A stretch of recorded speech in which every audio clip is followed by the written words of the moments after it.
দেশের সমস্ত প্রাথমিক শিক্ষকদের টেট পাস করতে হবে এমনটাই নির্দেশ দিয়েছে সুপ্রিম কোর্ট। 31শে আগস্ট 2028-এর মধ্যে সবাইকে টেট পাস করতে হবে নির্দেশ দিয়েছেন বিচারপতি দীপঙ্কর দত্ত।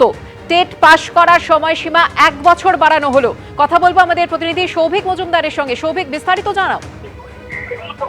দেখো, সুপ্রিম কোর্টের তরফ থেকে আজকে প্রাথমিক শিক্ষকদের টেট পাস করার যে সময়সীমা ছিল সেইটা আপাততভাবে 1 বছর বাড়ানো হয়েছে। অর্থাৎ যেটা আগামী বছর পর্যন্ত ছিল সেটাকে বাড়িয়ে 2028 সালের 31শে আগস্ট পর্যন্ত করা হয়েছে। অর্থাৎ গোটা দেশে যে প্রাথমিক শিক্ষকরা এখন শিক্ষকতা করছেন এবং যারা এখনো পর্যন্ত টেট পাস করেননি তাদের প্রত্যেককে কিন্তু এই সময়সীমার মধ্যে তাদেরকে টেট পাস করতে হবে।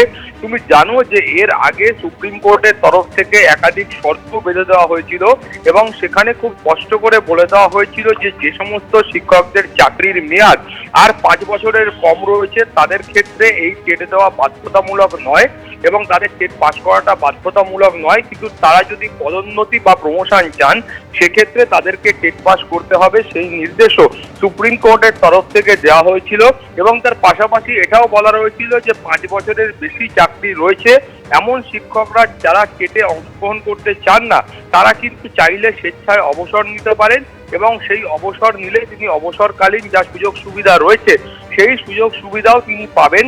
এই নির্দেশ সুপ্রিম কোর্টের তরফ থেকে দেওয়া হয়েছিল। তারপরে তুমি জানো যে গোটা দেশ জুড়ে রিভিউ পিটিশন ফাইল করা হয় সুপ্রিম কোর্টে এবং যার প্রেক্ষিতে আজকের এই নির্দেশ। ধন্যবাদ সৌভিক।